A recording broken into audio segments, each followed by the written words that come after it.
오늘 이 시간 상처가 있으면 믿어지지 않는다. 상처가 있으면 믿어지지 않는다. 라는 제목으로 하나님의 말씀을 증거합니다.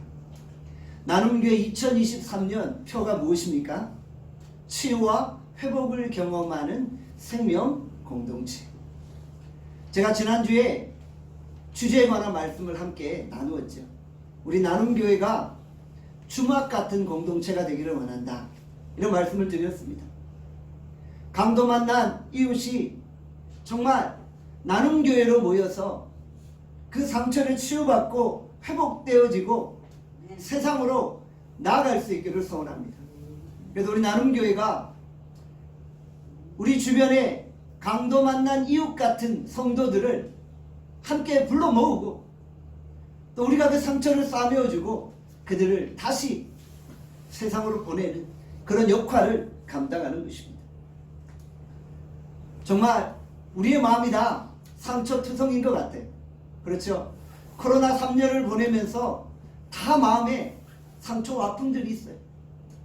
저는 먼저 여러분들이 우리 나눔교회에서 예배드리면서 그 상처와 아픔을 치유받아야 됩니다. 여러분들이 먼저 치유받고 또 여러분들 주변에 아파하는 자들과 함께 아파하고 우는 자들과 함께 울어주며 여러분들이 그들을 또한 회복시키는 거예요. 그러니까 중요한 것은 여러분들이 먼저 상처 회복을 경험해야 되는 거예요. 육체가 연약한 자들은 주께서 육체를 회복시켜 주시기를 간절히 소원합니다. 예수 이름으로 명령할 때 모든 연약한 육체가 회복되기를 원합니다. 마음의 아픔과 고통과 상처에 눌려있는 자들은 예수 이름으로 그 상처를 치유하고 회복하기를 간절히 원합니다. 그리하여서 정말 2023년 한 해 우리 나눔교회가 생명구원의 역사를 일으키고 상처를 치유하고 회복하는 생명 공동체가 되어질 수 있기를 간절히 소원합니다. 예수님의 12제자 중에 가룟 유다를 뺀 11제자가 부활의 예수님을 만나게 됩니다. 부활의 예수님을 만났으니 11제자들이 얼마나 놀랍고 얼마나 기뻤겠어요.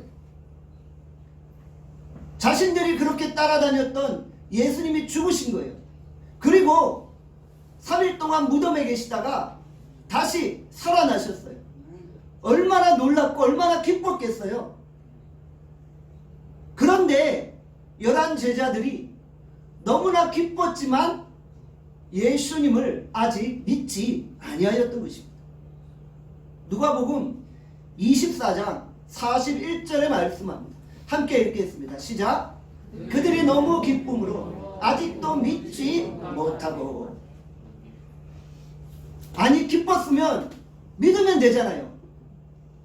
기뻐하면 믿으면 되잖아요. 근데 기뻤는데 믿지 못하고 있었던 거예요. 부활의 예수님을 만났는데 만나서 놀라고 기뻤는데 믿지 못하고 있는 거예요. 예수님이 자신의 손과 발을 보여주셨어요. 예수님이 자기의 옆구리를 보여주셨어요. 그런데도 11제자들은 예수님을 믿지 못하고 있는 것입니다. 제자들의 이중적인 감정을 우리는 느낄 수 있습니다.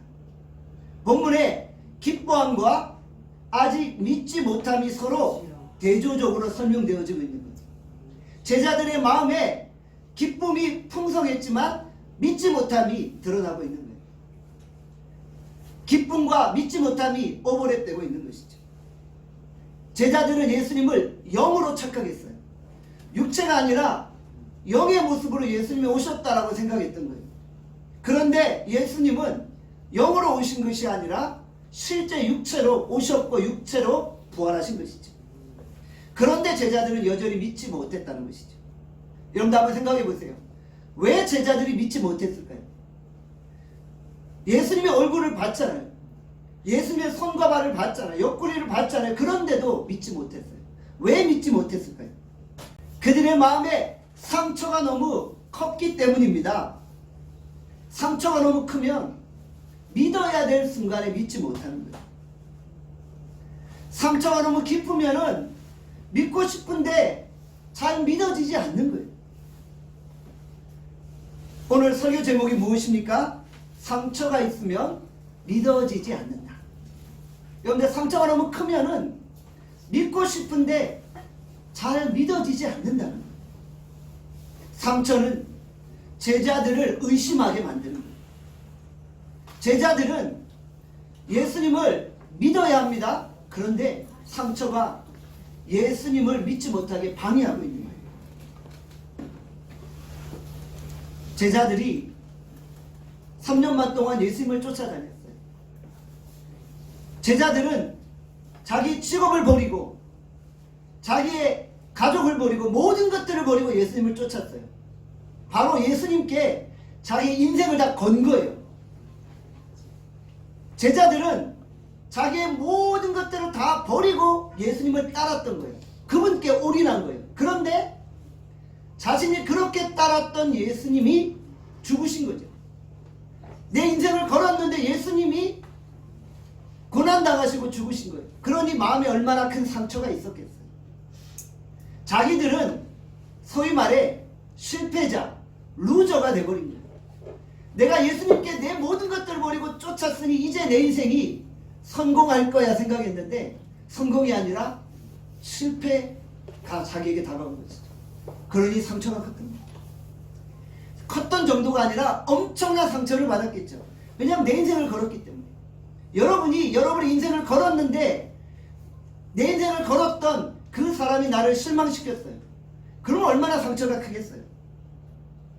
너무 사랑했는데 그 사람이 세상을 떠나버린 거예요. 제자들의 상처를 이루 말할 수 없을 거예요. 여러분들 인생을 살다 보면 믿는 자에게 배신당하죠. 저는 여러 성도들과 상담하면서 목회자에게 상처받고 장로에게 상처받고 무슨 믿음 좋은 은사자라고 하는데 은사자에게 상처받고 이런 이야기들을 저는 너무 많이 들어요. 혹시 저에게 상처받은 사람은 없나요? 그런데 우리가 정말 너무나도 믿었던 사람이에요. 목회자, 장로, 은사자, 권사 이런 분들 우리가 신뢰하고 믿잖아요. 믿어서 평생을 걸었는데 그 사람이 나를 배신하고 실망시켰어요. 여러분들 그러면 얼마나 상처가 크겠어요. 그렇죠? 그리고 내가 너무나도 사랑하는 사람이에요. 내가 너무나도 사랑해서 그 사랑하는 사람에게 내 인생을 걸었는데 그 사람이 한순간 사라져버린 거예요. 그러면 또 얼마나 상처와 상심이 크겠어요. 제자들은 예수님을 사랑했어요. 그런데 사랑하는 사람이 어느 날 갑자기 로마 군병에게 고난을 당하더니 십자가에 못 박혀 죽은 거예요. 내가 가장 사랑했던 사람이 내 눈앞에서 죽는 것을 내 눈으로 목격했어요. 그러면 그 상처가 얼마나 크겠어요. 이루 말할 수 없겠죠. 그 이후로 어느 누구도 잘 믿으려고 하지 않아요. 믿기 싫은 거예요. 믿을 수 없는 거예요. 목회자에게 상처받은 사람은 그 이후부터 목회자를 잘 믿지 않으려고 하겠죠. 예수 믿지 않는 사람이 예수 믿는 자들과 비즈니스를 하다가 예수 믿는 사람이 자기를 배신하고 속였다고 합니다. 그래서 그 예수 믿지 않는 사람이 뭐라고 해요? 나 이제 절대 교회 안 가고 내가 예수 믿는 자들과 이제는 상종도 안 해요. 저런 인간이 무슨 예수 믿는 인간이야. 이렇게 말하는 불신자들이 많이 있다는 거예요. 믿어지지 않는 거예요. 너무나 상처가 크니까 믿을 수 없는 것이죠. 상처가 있는 사람은 믿기를 거부합니다. 그리고 계속 의심하고 계속 의심하게 됩니다. 신경이 곤두서서 계속 의심하게 되어지죠. 의심한다는 것은 믿음이 없기 때문이 아니라 상처가 크기 때문이 아닌가 생각해요. 지금 제자들이 그러하다는 거예요. 예수님이 살아계심을 눈으로 봤는데도 조금 전까지 너무나도 큰 상처를 받았기 때문에 보면서도 믿을 수가 없는 거예요. 상처가 믿음을 방해하고 있는 상황이라는 것이죠. 여러분들 이 상황이 이해가 되시죠? 여러분의 삶을 이렇게 돌아보면은 바로바로 이해가 되시죠? 여기에 상처 안 받은 분 없잖아요. 배신 안 당해본 분 없잖아요. 다 이해가 되는 거예요. 제가 샌디에고에서 목회했을 때 일이에요. 저랑 같이 찬양팀을 하고 저랑 가깝게 지냈던 한 부부가 있어요. 젊은 부부가 있어요. 결혼한 지 10년이 됐는데 이 부부가 아직 자녀가 없는 거예요. 여집사님이 여러 번 시험관하기를 시도했는데 매번 실패해요. 샌디에고에서 시험관하기 할 때마다 한국에 가서 친정에서 시도하고 실패하고 돌아오고 이런 일들이 반복되었어요. 이번에 또 한 번 시험관하기를 시도하겠다고 한국으로 일시 귀국하며 기도 부탁을 하는 거예요. 아직 한국으로 가기 전이었어요. 마지막 토요 특별 새벽 기도 시간이었어요. 여집사님이 저와 같은 찬양팀을 하기 때문에 우리가 5시 정도 되면 교회에 모여요. 새벽 5시 되면 교회에 모여서 같이 찬양 연습을 해요. 그러니까 저는 한 4시 40분 50분 되면 이제 미리 가 있죠. 제가 본당 문을 열고 악보를 정리하고 찬양팀 팀원들이 오기를 기다리고 있어요. 그런데 그 여집사님이 가장 먼저 교회 문을 열고 들어오는 거예요. 근데 제가 딱 보는 순간 깜짝 놀랐어요. 갑자기 그분의 배가 불러 있는 거예요. 그래서 제가 깜짝 놀랐어요. 이게 웬일이야? 시험관하기를 하지도 않았는데 배가 불러 있네? 그 내가 헛걸봤나? 아침에 자다가 덜 깨가지고 헛걸봤나? 눈을 비볐는데 계속 배가 불러 있는 거예요. 그분이 본당에서 앞으로 쫙 다가오고 제 앞에 오는데 딱 보니까 배가 안 불러 있어요. 그러니까 순간 배가 불러 있는 것처럼 보인 거예요. 그 내가 이제 예배 내내 그 환상을 생각하면서 이게 뭐지? 내가 잠이 덜 깨서 그걸 봤나? 아니면 너무 기도를 많이 하다 보니까 그렇게 보인 건가? 그런데 특별 새벽 기도가 끝나고 기도하는데 하나님이 내게 보여주신 거예요. 내가 너에게 환상을 보여주셨다. 이번에 시험관하기에 성공할 것을 보여주셨다는 거예요. 내가 얼마나 감격스럽겠어요. 내가 얼마나 감격스럽겠어요. 아, 하나님이 이번에 성공할 것을 나에게 미리 보여주셨구나. 제가 너무 기뻤죠. 기도하다 말고 음성 듣고 나가서 그 집사님을 찾았어요. 여집사님을. 그분도 마침 이제 집에 가려고 하더라고요. 그냥 붙잡았어요. 이야기를 했죠. 오늘 내가 이렇게 집사님이 들어오는데 배가 불러있는 환상을 봤다. 이번에 성공할 거니까 걱정하지 말라. 근데 그분이 믿었을까요? 안 믿었을까요? 안 믿는 거예요. 안 믿는 거예요. 목사님, 잠이 덜 깨서 그런 거 보신 겁니다. 이러시면. 왜냐하면 왜 그런 말이 나오는지 잘 이해가 되죠. 왜냐하면 여러 번 실패한 거예요. 이번에도 성공하겠어라는 그 막연한 기대를 가지고 가긴 하지만 여전히 자기는 여러 번 실패했다는 생각에 사로잡혀 있는, 그게 상처라는 거예요. 상처가 크니까 하나님이 종을 통해 환상을 보이시고 하나님이 말씀하셨는데도 믿지 않는 거예요. 상처가 크면은 하나님이 말씀하시는데도 안 믿어요. 여러분들, 이것이 상처라는 거예요. 여러분들, 우리가 그렇다고 해서 그분을 믿음이 없다고 말할 수 있나요? 그건 또 아니에요. 믿음이 없으면 기도도 안 하죠. 왜 믿음이 없는데 왜 목회자에게 이번에 꼭 시험관하게 성공하게 해달라고 기도를 부탁을 하겠어요? 믿음이 없는 건 아니에요. 믿음이 있어요. 그런데 상처가 그분을 사로잡아서 믿지 못하게 만드는 거예요. 하나님이 보여주셨으니 어떻게 되겠어요? 한국을 돌아가셨어요. 근데 그분이 이제 확신을 좀 가졌어요. 그전에는 아예 한 20% 확률을 가지고 갔는데 이번에 한 60, 70% 믿으셨더라고요. 그래서 가서 이제 제가 소식을 계속 주고받았어요. 참 어려웠다 그러더라고요. 막 토하고 응급실 몇 번 가고 그렇게 힘들었대요. 어떨 때 연락하면은 응급실에 있다 그럴 정도로 힘들었는데 결국 성공을 한 거예요. 쌍둥이를 낳은 거예요. 쌍둥이를 낳고 그리고 이제 한국에서 샌디에고로 돌아와서 그렇게 아기를 보는데 얼마나 기쁘겠어요. 얼마나 기쁘고 행복합니다. 상처가 있으면 믿어야 되는데 믿을 수 없는 그런 상황이 발생한다는 것이죠. 예수님은 상처 입은 제자들에게 이제 나타났습니다. 부활의 모습으로 나타났습니다.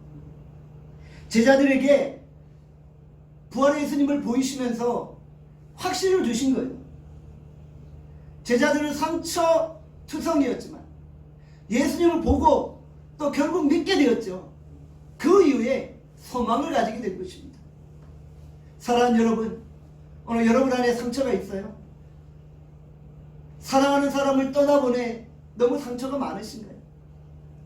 정말 내가 너무나도 믿었던 사람에게 배신을 당해서 상처투성이인가요?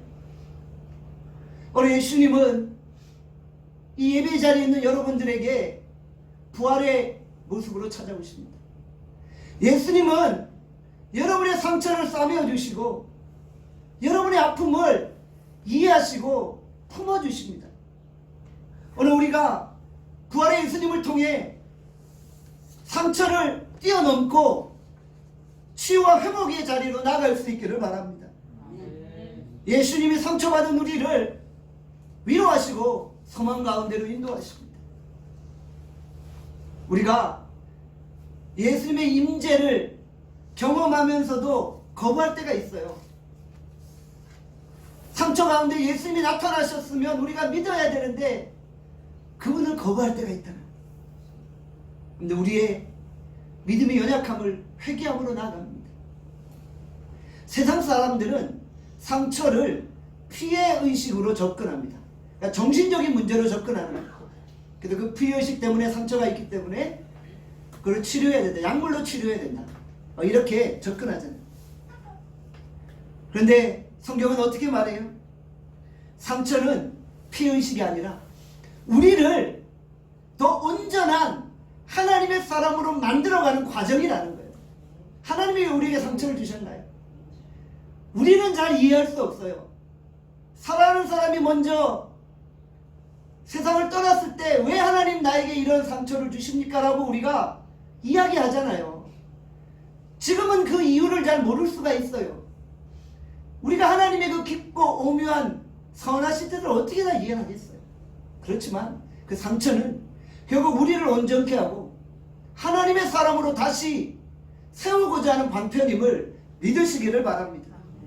하나님이 그 상처를 통해 우리를 견고케 하시고 하나님의 사람으로 세우시는 것입니다. 그래서 우리가 상처 앞에 믿음으로 반응합니다. 상처가 너무 고통스럽지요. 너무 힘들지요. 그렇지만 우리가 그 상처에 매몰되지 말고 그 상처를 뛰어넘어 믿음으로 반응하는 것입니다. 마가복음 10장 51절에 말씀합니다. 다 함께 읽겠습니다. 시작. 예수께서 말씀하여 이르시되 내게 무엇을 하여 주기를 원하느냐. 맹인이 이르되 선생님이여 보기를 원하나이다. 바디메오가 보지 못했어요. 보지 못했기 때문에 얼마나 상처가 컸을까요? 그렇죠? 보지 못했기 때문에 상처투성이었어요. 그런데 그가 예수님 앞에 믿음으로 반응합니다. 선생님, 보기 원합니다.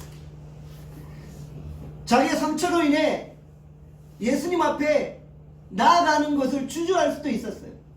그 당시 바디메오만 보지 못했겠어요? 많은 사람들이 보지 못했을 거예요. 그런데 그들은 나아가지 않았어요. 왜요? 질병의 상처가 너무 컸기 때문에. 저분에게 가봤자 무슨 내가 치료받을 수 있겠어? 상처 때문에 나가지 않은 거예요. 그런데 바디메오는 선생이요, 선생이요. 선생이라는 표현이 뭐 대단한 표현이 아니에요. 하나님의 아들이요 이러면은 그분을 완전히 믿는 거잖아요. 그런데 선생이요, 가르치는 자요, 보기를 원하네. 비록 당신이 내가 누군지 정확하게 모르지만 당신이 질병을 치료한다고 하니 내가 당신을 믿고 구합니다. 내 눈을 뜨게 해주세요. 보게 해주세요. 믿음으로 반응하고 마음을 여니까 치유와 회복의 역사가 일어나게 된 것입니다. 우리가 너무 상처를 받으면요 마음을 닫기 시작해요. 너무 상처를 받으면 고립되기 시작하면서 인간관계가 다 막혀버리는 거예요. 여러분들 그런 경험 있잖아요. 내가 너무 상처를 받으면요 전화 받는 게 싫어요. 그래서 다 차단해놔요. 다 차단해 놓고 그냥 골방에 들어가려고 하는 거예요. 그러다 보니까 어떻게 돼요? 더욱 고립되는 거예요. 여러분들, 그래서는 우리의 상처가 해결되지 않나요? 우리가 바리매오처럼 주여 보기를 원하나이다 라고 나아가는 거예요. 마음의 문을 열고 그분을 모셔드리고 내 상처의 원인과 내 인생의 문제를 그분께 아뢰는 거예요. 그리고 그분께 치유와 회복을 구하는 거예요. 우리 인생의 상처는 예수 그리스도로만으로 치유되고 회복되어질 수 있습니다. 우리가 예수님을 향한 문을 열어놓을 수 있기를 바랍니다. 야고보서 5장 13절의 말씀합니다. 함께 읽겠습니다. 시작. 너희 중에 고난당하는 자가 있느냐? 그는 기도할 것이며 즐거워하는 자가 있느냐? 그는 찬송할지니라. 고난받으면 어떻게 해야 된다고요? 기도로 반응하는 거예요. 고난받았으니 얼마나 상처가 크겠어요. 상처 속에 매몰되지 말고 마음의 문을 열고 기도의 자리로 나가는 거예요. 기도하라는 거예요. 기쁨은 어떻게 해요? 기쁘면 찬송하는 거예요. 무엇을 의미하는 것입니까? 하나님이 내게 주신 모든 인생 속에서 하나님께 반응하라는 거예요. 결국 인생의 상처를 가지고 하나님께 반응하고 내 인생의 기쁜 즐거운 상황을 가지고 하나님께 반응하라는 거예요. 기도의 어머니 한나를 보세요. 자녀를 출산하지 못했어요. 그녀의 상처가 얼마나 있을까요? 엄청났겠죠. 처음은 계속 자기를 구박해요. 남편이 자기를 사랑해 주지만 남편의 사랑으로 만족되지 못해요. 자녀를 꼭 낳아야겠어요. 그런데 지금 자녀를 출산할 수 없는 거예요. 성경에 보면 하나님이 태문을 닫으신 거예요. 하나님 앞으로 나아가 마음의 괴로움을 토해냅니다. 여호와 하나님께 통곡하며 부르짖습니다. 자신의 상처 앞에서 바른 반응을 보인 거예요. 마음의 문을 열고 하나님께 반응한 거예요. 자녀를 못 낳는다고 그냥 자포자기해서 인생을 낭비하지 않았어요. 문제 해결자 대신 하나님께 마음을 열고 다가간 것입니다. 상처 입은 사람은 마음이 여전히 허전해요.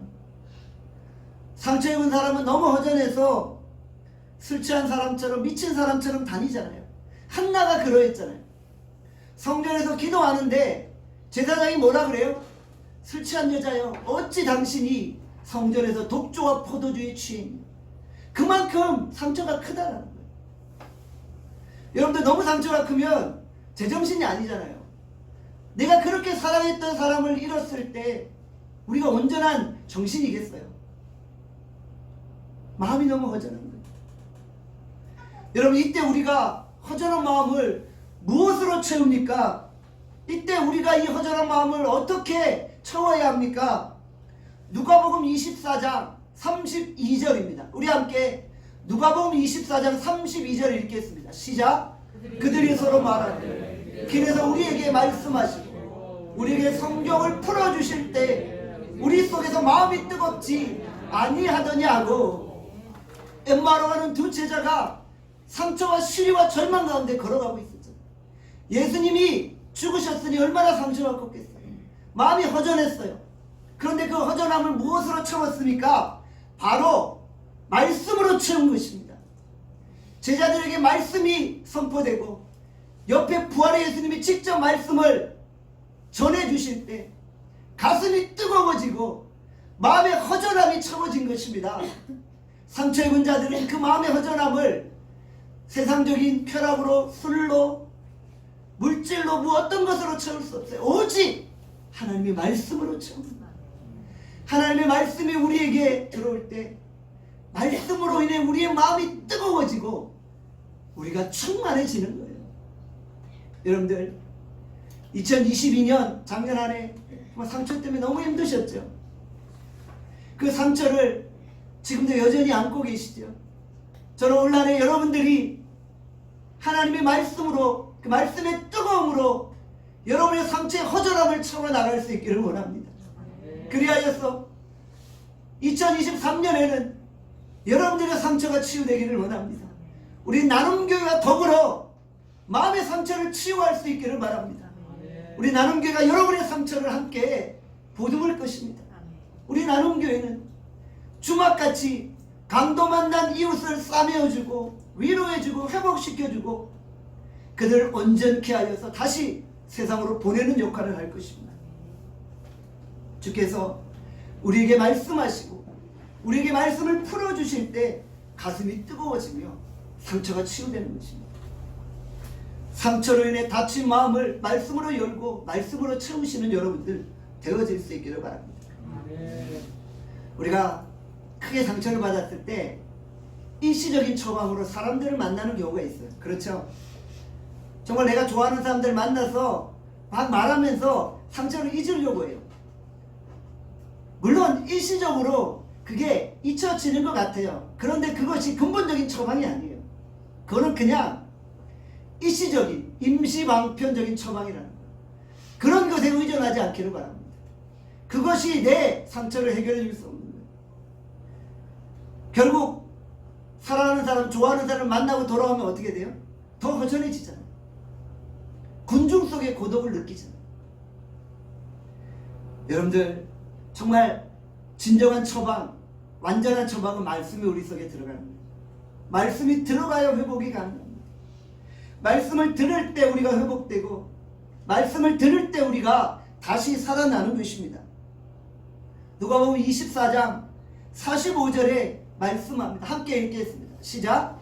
이에 그들의 마음을 열어 성령을 깨닫게 하시고 주께서 상처가 치유되기 말씀이 필요하다는 걸 아셨어요.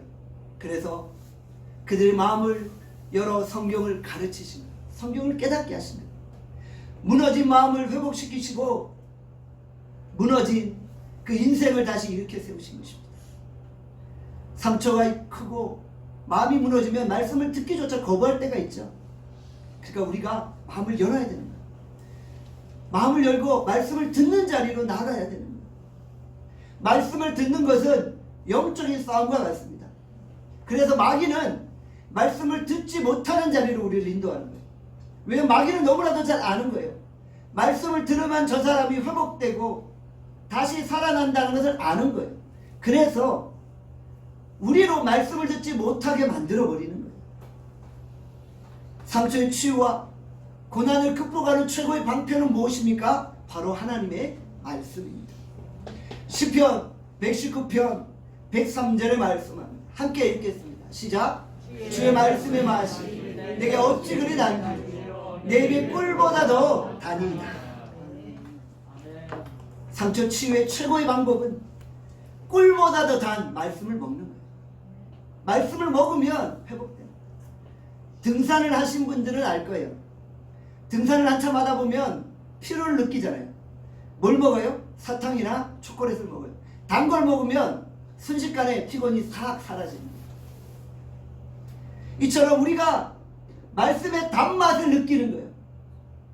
사탕을 먹고 초콜릿을 먹듯 말씀이 참 달구나, 꿀보다 더 달구나 이걸 느끼면서 피곤과 상처와 아픔이 다 치유되어지는 것입니다. 말씀이 들리고 말씀으로 기뻐하게 되어지는 것입니다. 그것이 치유의 방법인 줄 믿습니다. 자, 우리가 말씀의 즐거움을 통해 고난을 극복하고 이겨낼 수 있는 거예요. 시편 119편 92절의 말씀합니다.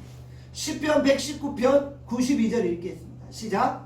주의 법이 나의 즐거움이 되지 아니하였다면 내가 내 고난 중에 멸망하였으리이다. 고난은 우리 인생에 매우 위협적인 요소입니다. 고난은 심하면 우리를 멸망시킬 수도 있어요. 하지만 우리가 주의 말씀을 즐거워하고 말씀의 단맛을 깨달을 때 멸망당하지 않는 거예요. 망하지 않는 거예요. 다시 살아나고 회복되어지고 일어나게 되어지는 것입니다. 말씀의 단맛을 경험할 때 하나님의 보호하심을 느끼게 되어지는 것입니다. 고난은 싸워서 투쟁해서 이기는 것이 아니라 말씀의 즐거움으로 이겨내는 거예요. 고난이 크지만 그 고난을 능히 이겨낼 수 있는 말씀의 기쁨과 즐거움이 우리 가운데 넘쳐나는 거예요. 너무 기쁜 일이 있으면 고난을 다 잊어버리세요. 여러분들이 2023년 안에 말씀에 깊이 있는 은혜를 체험하기를 바랍니다. 말씀의 단맛을 깨닫고 여러분의 상처를 치유할 수 있기를 바랍니다. 개척교회들이 참 부흥하기 어려워요. 그렇죠? 개척교회를 목회하는 담임 목사들이 다 엄청난 상처와 무거운 짐들이 있어요. 저도 마찬가지가 아닌가 생각해봐요. 나는 교회를 개척하고 이제 6년 차를 맞이하잖아요. 그래서 항상 고민이 있고 그리스도의 몸된 교회를 어떻게 세워나가야 하는 영적인 부담감이 있는 거예요. 그러니까 하나님 앞에 제가 올 한 해를 시작하면서 기도했어요. 하나님, 우리 나눔교회가 부흥할 수 있는 원동력이 무엇입니까? 오늘 설교에 해답이 나와 있죠. 말씀의 즐거움입니다. 우리 나눔교회 성도들이 말씀으로 즐거워하면 우리 나눔교회는 세워질 줄 믿습니다. 어떠한 고난과 상처가 격격이 내 인생을 둘러진쳐도 우리가 말씀의 즐거움만 있으면 다시 일어나는 거예요. 개척교회가 힘들고 어렵지만, 목회하는 것이 어렵지만 주님이 주시는 말씀의 은혜가 있으면 우리는 일어날 수 있습니다. 말씀의 즐거움이 회복되고 말씀이 살아날 때 우리 나눔교회는 다시 일어나게 될 것입니다. 2023년 우리 나눔교회가 부흥의 원년을 맞이할 것입니다. 여러분들이 저와 함께 말씀의 즐거움을 회복하고 말씀의 깊이를 깨닫고 그 말씀으로 다시 일어나게 되어질 것입니다. 진정 나눔교회 안에 말씀의 즐거움이 넘쳐날 수 있기를 바랍니다. 따라합시다. 말씀의 즐거움이 넘쳐나는 교회가 되게 하소서. 말씀의 즐거움이 넘쳐나는 교회가 되게 하소서. 여러분들, 우리가 결국 말씀으로 상처를 치유하고 우리 안에 말씀이 들어갈 때 우리는 사명을 깨닫게 됩니다. 그리고 상처 입은 자가 사명을 깨달을 때 이제 모든 위기와 인생의 역경들을 다 뛰어넘게 되어지는 거예요. 여러분들, 사명은 우리의 인생을 뛰어넘습니다. 사명은 생명보다도 강합니다. 사명자는 죽음을 뛰어넘는 놀라운 능력이 그 안에서 샘솟는 거예요. 상처 입은 자가 말씀을 깨닫고 말씀의 즐거움으로 사명의 자리로 나아갈 때 그 모든 인생의 상처들을 뛰어넘게 되는 것이죠. 결국 상처 입은 자가 증인의 삶을 살아가며 그 말씀의 즐거움을 누리고 회복되어지는 것입니다. 누가복음 24장 47절에서 48절에 말씀합니다. 함께 읽겠습니다. 시작. 또 주의 이름으로 죄사함을 받게 하는 회개가 예루살렘에서 시작하여 모든 족속에게 전파될 것이 기록되었으니 너희는 이 모든 일의 증인이라. 제자들, 너희들은 이 모든 일의 증인이라. 사명을 붙잡으라는 거예요. 그러면 상처가 다 회복된다는 거예요. 사명을 가지면 마음에 평안함이 임하는 거예요. 사명을 가지면 마음에 힘이 생기는 거예요. 사명을 가지면 기쁨이 생기고 삶의 의미를 발견하게 되어지는 거예요. 그래서 일어나는 거잖아요. 교회는 성도들에게 사명을 불어넣어야 합니다. 우리 나눔교회가 여러분들에게 사명을 불어넣으면 여러분들은 그 사명 때문에 상처를 뛰어넘고 일어나게 되어지는 것이죠.